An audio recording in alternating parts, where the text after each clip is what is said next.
กราบนมัสการถึงพระพุทธเจ้าปัญญาธิกาพระพุทธเจ้าสดาธิกาพระพุทธเจ้า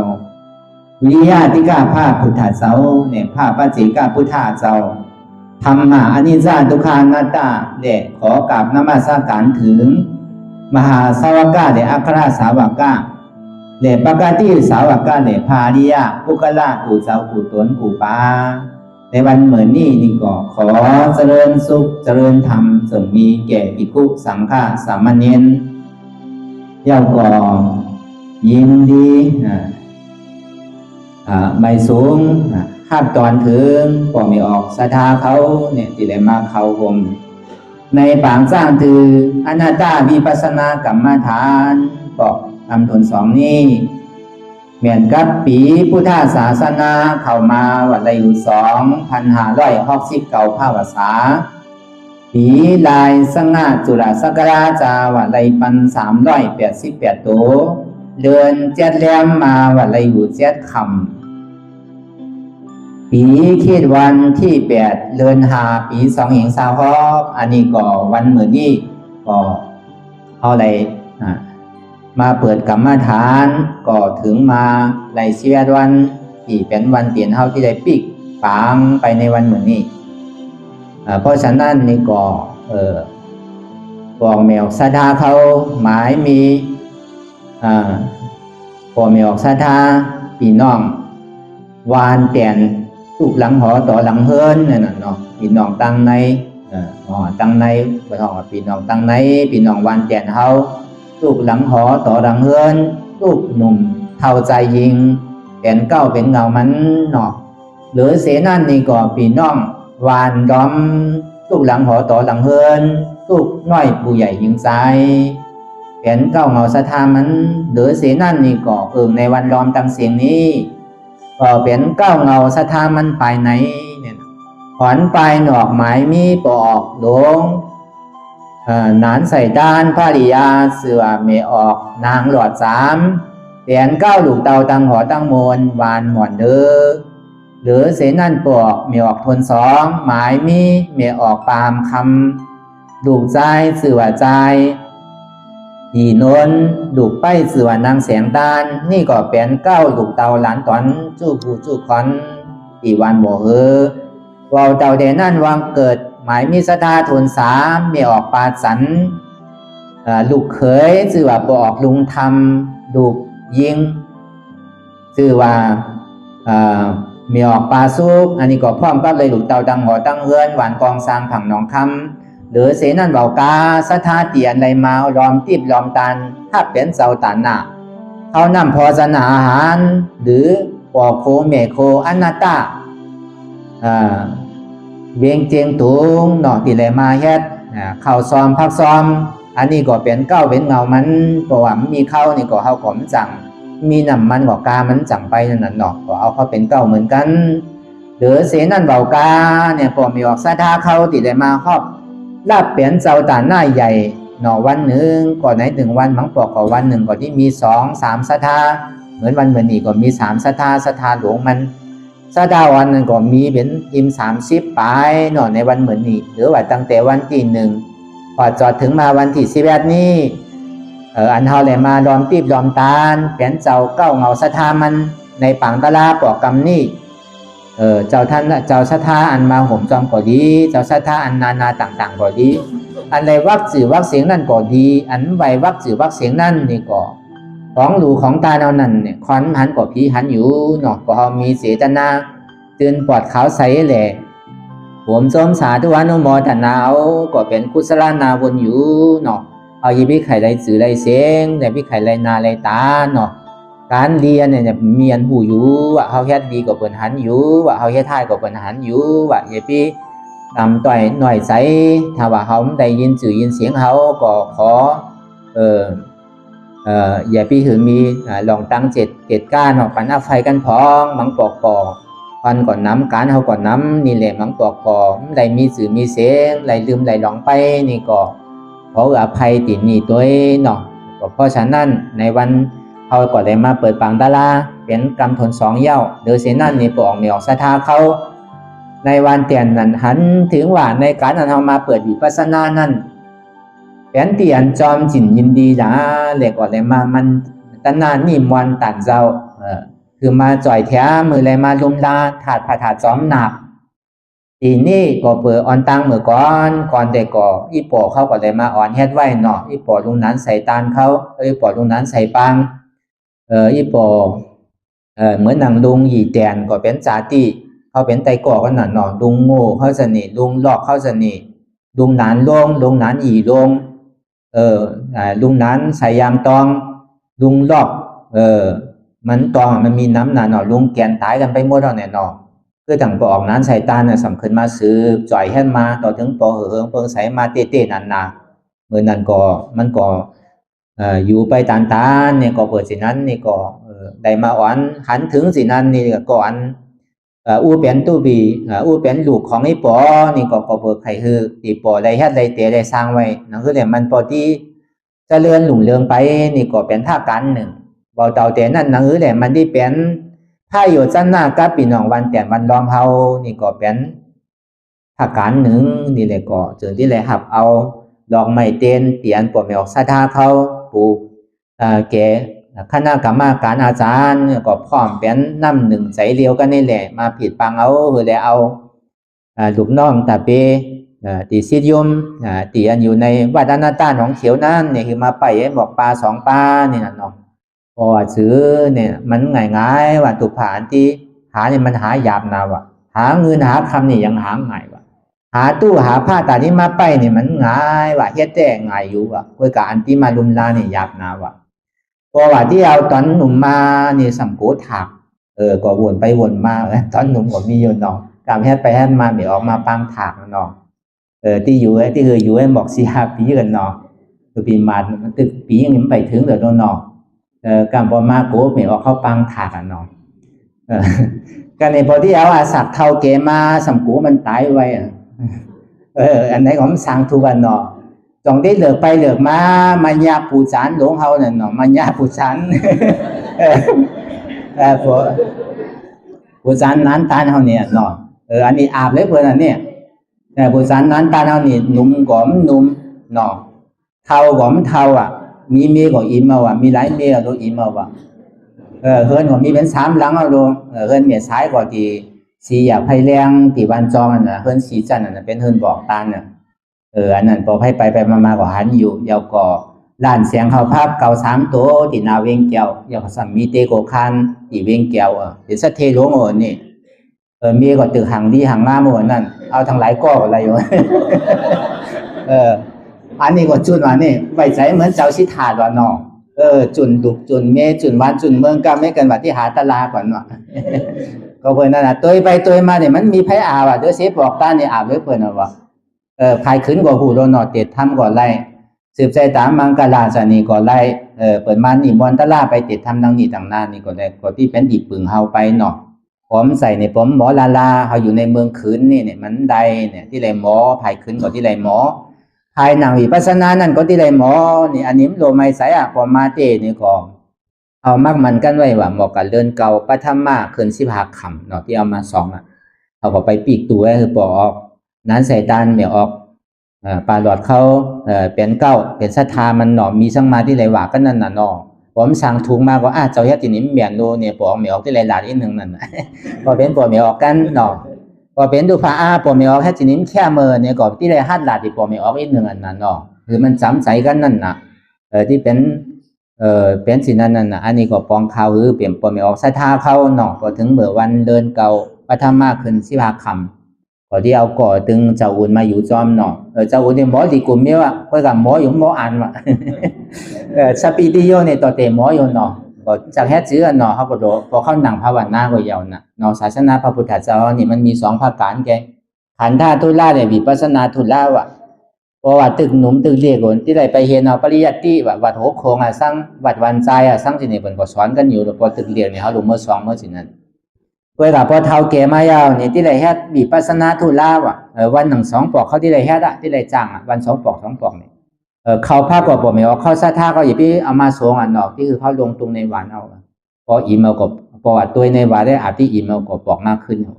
ก็ห่างเฮียนกันไว้เนาะเอาท้องให้ก็ใส่ผ้าก็เอาผ้าใส่ในท้องให้ก็หิวมากกว่าแล้ว เออคือเขาตุกขายหนึ่งเนาะตามพวกนี้ออกไก่มาสองนิดที่โกขี้พึงจำไผ่โกมันไหนอ่ะเนาะ แต่มันเปลี่ยนอ่ะบอกตาเนี่ยมันอิ่มนายเอาอ่ะมันก็เลยตลาดังเดียเหมือนเป็นคอนเฮิร์นน่ะมันปองใสตั้งแต่มันหูตลาดังเดียเป็นคอนเฮิร์นไผ่สอดเนี่ยย้ำตายหรอกตลาเนี่ยเข้มกว่าพอเป็นคอนโยตายอ่ะไผ่สอดเนี่ยพอดอกหมดแล้วนะตายน่ะวายมาปวดมาปี2 ปีเนี่ยถือละมีเมน้ำนั่นน่ะเนาะเป็นกันนี่เป็นตืดยานั่นน่ะได้ตัดแปดนั่นตัดเอาขึ้นมาเจี๊ยบอ่ะยาไหลเจอไหลหลองอ่ะมันมีอ่ะร้านขายได้ลูกไข่เมนมีอ่ะบอกตาเนาะเนี่ยเดี๋ยวเสียขายได้นี่ปานเงี้ยอันนี้ก็เหมือนเป็นมือผายขวาของอาจารย์นำเก่าอ่ะเนาะเพราะว่าบอกตาไม่เอาก็เมษายนี่อาพิมเป็นไรอยู่ไรหันถึงว่าวันเตียดพระธาตุซ้อมนาเขาเนี่ยก็มันมีพายุเตะแค่เตะมีคนเข้าใจเตะถูกภาสังฆาก็มันเข้าใจเตะพอไรมาพอปีมาสำเร็จไปที่นั่นเนาะอันนี้หึงเป็นสินั้นพอออกตาเนี่ยมันเป็นสินั้นเปิดดูเปิดตานซื้อนี่ก็ปันปัวเข้าไกที่สังนั่นก็มาทีนี้ก็มันสนใจทั้งเมียมันไข่ปันก็ยาวพอได้กินข้าวก็ยาวมันดีว่าเพราะว่ามีเงินน้ำอาจารย์ดีว่ามันว่า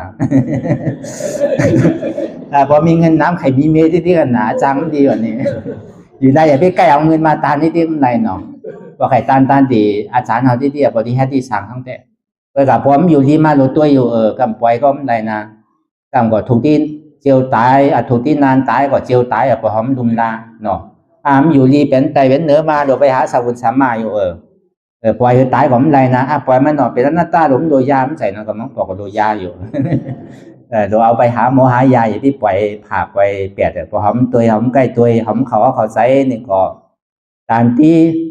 พอเจ้าหนุ่มมาอยู่ตานที่ซึกก็เป็นที่ซึกว่ะพอหอมเข้าใจก็ที่ปล่อยมึงบดก็ไม่ได้พอเท่านี่ก็ตันที่นานตายก็สัมเจียวตายว่ะพอไม่ออกสถาเขาหนุ่มดาก็เปิดคอดูผ่านี่มันหมอเฮ็ดหมอหาหมอกล้าหมอขายน่ะเนาะพอที่มาเฮ็ดสิปล่อยเยเดี๋ยวมันหยาบเนาะเขาก็ยามเป็นหมอมาลงรายหาเงินเนี่ยมันง่ายนะ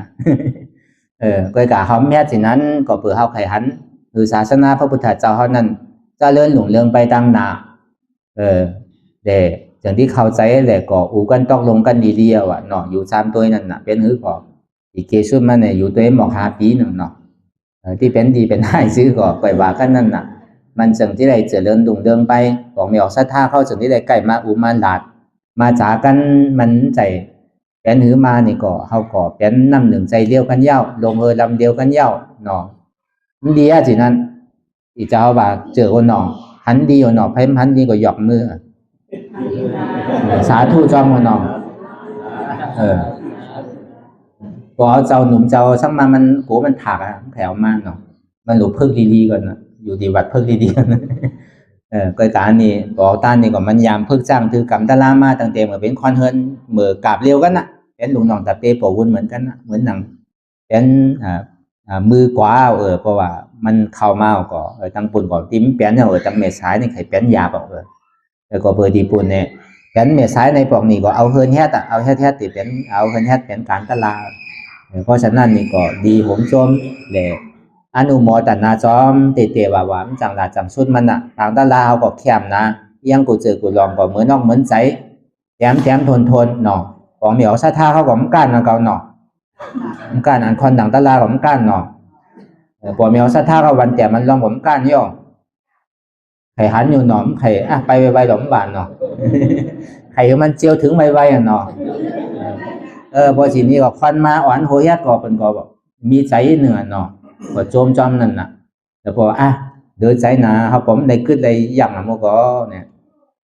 อย่าพิวานเนาะสาธุอนุโมทนาจอมพอผมโจมจอมบอกเป็นการดีการผู้โศการหน้าบุญเตะพอเผื่อเอาแยกมานี่ก็มันได้ซื้อเป็นซื้อมาก็เข้าก็สร้างรังกันกุปีก็เปิดงูก็เปิดเงินเนี่ยมันดีโก้พอผมสร้างรังกันผมแค่แตกเรียงมันเหมือนงูพอผมหมอแค่แตกเรียงซักเขาขึ้นดีโก้น่ะอันจังยาตุภาเนี่ยเงินคำเนี่ยไม่ยิ่งหมอยาตุภานั้นพอแก็บเงินแก็บคำที่ก็กำมีออกไก่มาที่ก็กำไปถัก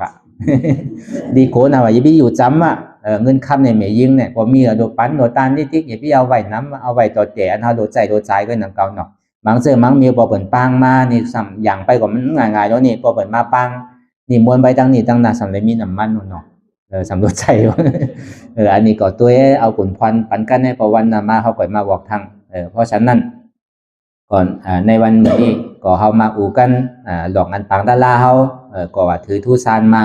ก็เป็นเตียนเปิดหูจักหมึดเกยมาตั้งน้ำกูวันกูเมืองเปิดก็มาหาที่อยู่ตันเซาเขาก็เปิดเขาเปิดปังดารานี่เดี๋ยวเป็นเตียนเปิดหูจักหมึดเกยไปนี่ก็เรียกว่าพอมีเอาซาท่าเขาก็คืออะไรมีใจปีที่สมณะสาธุอนุโมทนาจอมเขามีเงินมีคำนี่ก็เขาก็โหมจมจอมใจกี่ใจวันก็เป็นกุศลนาบุญอยู่หรือเสนาเนี่ยเขามีหลุมมีล้านเขามีอมีสำคัญเขาเป็นได้ซื้อจ่อยได้ซื้อนี่เขาก็หมออุหมอหลาดนั่นเนาะเป็นไม่ให้การตลาว่ามึงจำจ่อยช่างไปจ่อยเราเนอใจก็มึงจำจ่อยช่างจังแห่ช่างนี่ก็ไปหนังหลอมเป็นช่างหนังถึง11 วันก็เป็นช่างเหมือนเมียออกเข้ามาหนังอันนั้นเนาะนี้เมียเข้ามาหนังอันพอซื้อเนี่ยน้องนี่เมียสมัยเฮ็ดเคยไม่เฮ็ดเคยวันเตียนน้องนี่เมียล้มเนี่ยไม่เฮ็ดเคยวันเตียนอยู่แล้วเขาก็เป็นพี่น้องวันเตียนมันก็นั่นเนาะเป็นเจอเป็นเคอปอดไข่มาเนี่ยมันรอเรียกันหมดอ่ะเนาะก็เปิดสินั่นอ่ะมันมีประธานเชียดว่าเปิดห้องว่ามันมีกรรมมีกุศลจอมกันในส่วนที่ได้มาทอบกันนั่นเนาะอยู่ไกลบ่ตันนี่เขาก็ยังมาทอบมายากันอยู่ก็เปิดปึงอิงเหนือเสพาพุทธเจ้าพระธรรมเจ้าพระสังฆเจ้าไว้แหละถึงที่เป็นมาจีนี่ว่ากลุ่มของพระพุทธเจ้าพระธรรมเจ้าพระสังฆเจ้านี่อย่าพี่หลงลืมว่ากลุ่มป่อเมเฮาได้สร้างกลุ่มครูอาจารย์เฮานั่นได้สร้างวันไหนวันหนึ่งวันหนึ่งคุกใจอะไรใครใจถืออย่าพี่หลงอย่าพี่ลืมมาที่อ่อนเฮาไปตังนี้ตังถอดตังเนี่ยอ่อนเฮาป่อนตุกขาถึงสุขะบอกเปื่อเฮานี่มันเลยเฮ็ดพี่เฮ็ดเปิ่งมันนำยาวนี่นั่นก็เลยเฮาที่เฮ็ดถูกเฮ็ดแม่นคือมันปอเฮ็ดซ้ำก็คือมันปอหันนำหันโตดูตานเจอปอไหลตานโตนนั่นก็เพราะฉะนั้นนี่แหละมันเป็นในการศาสนาพระพุทธเจ้าเฮานี่ยาวก็เพราะฉะนั้นที่ปอมีเอาศรัทธาเข้าในมาพุทธจังปฏิวัตินี่ก็ดีบอกสายวายไปตั้งหอตั้งเฮินนี่ก็อย่าพี่หลงอย่าพี่ลืมพอถึงมาในวานี่ก็อ่อนกันมาหนังตะลาเนาะพี่น้องเชียงตุงเฮาเนาะเชียงลานก็ดีน้องผาก็ดีก็ในมีเอาดูเป็นสื่อมาเนี่ยก็ที่เมื่อหับเนี่ยก็ได้อันเสียต่อต้านเฮามีไว้เอาดูเนาะเจ้าครูเฮาเจ้าอาจารย์ต้านเฮาที่มีไว้เอาดูให้ถอมกำซ้ำสื่อให้ถามสื่อนี่ก็ได้เพราะมันมีคนนำเตะเจ้าชาก็ติมาอยู่เนาะพอมีกวนจู่กันน้ำเตะนี่ก็เจ้าชาติมาอยู่เวลาพอมีน้ำนี่ก็พอออกต้านอ่อนกาก็เลยมันก็ฮู้อยู่มันสอนสื่อมันดีฮู้อยู่อันนี้ก็มันเป็นเสือเป็นพันเฮาในเมืองเชียงตุงเฮาเฮ็ดมาปอกผล2ในก็แต่ว่าเป็นนำตอนพรดีเพิ่งใส่มาเตะคนก็มีใจวาสนามาเฮ็ดการตลาดเตะคนเฮ็ดก็เฮ็ดเตะคนดูก็ดูเตะคนต้านก็ต้านเตะคนจอยก็จอยเตะจังลาดมันน่ะกุศลปอกกำในเตะบ่พร้อมไผหมอเอาแต่ก็จังลาดมันน่ะเนาะมีที่สุดที่เสียงอ่ะอันเฮาได้มาจังตือกรรมปฏิวัตินี่ก็ค้านหนังเก่าย่อถอมตะลาเนี่ยเจ้ามันก็ฮ้อนน้ำลมขั้นถอมเนาะถอมบ่คันอ่ะ